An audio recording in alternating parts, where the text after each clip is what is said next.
Okay, and go. Jessica had always wanted to go to San Francisco. It was one of those cities that she knew everyone had talked about and would be so romantic.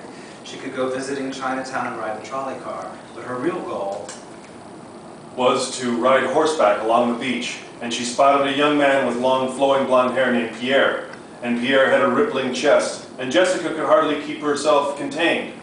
She threw herself off the horse onto the beach and started gyrating. But Pierre did not notice her in the sand because as she gyrated, she ended up burying herself near the edge of the water, and the tide was beginning to rise, and suddenly she thought, what if he's gay and never noticed me? So she began yelling and screaming, but it was too late. She was whisked away to sea. But what she didn't notice was the fact that he did notice her and he was swimming out to save her. He loved her and he had seen her in his dreams. So he got out there, saved her, got her back to the beach in the sand, and they started to make passionate love.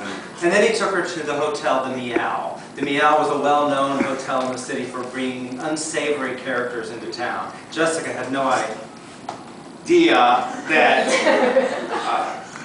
this was that kind of place, and she was a little appalled, but she felt a little dirty at the same time, being that she's a nymphomaniac. and was hearing meow all throughout the bedroom. It was driving her crazy, but it didn't stop her lust for Pierre. They were making love all night long.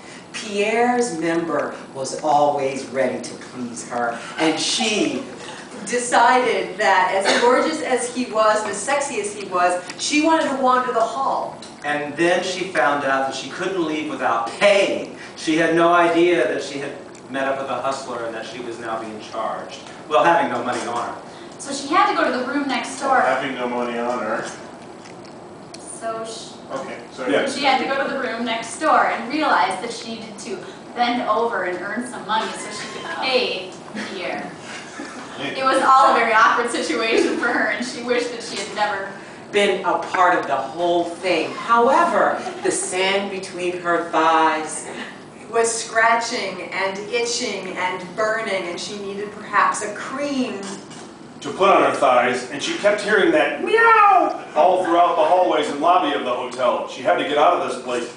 And she ran down the street, being followed by a horde of whores. And they were screaming and fighting for her to come back and pay the hotel bill and find those cats. And then she decided to make some money. Turn a trick and make some extra cash to pay Pierre. To kill those cats. And get back on the plane. And she realized that she didn't have her plane ticket. Or passport. So she could never go away. To anywhere she wanted to. And she was stuck. Forever. In the cat. Meow.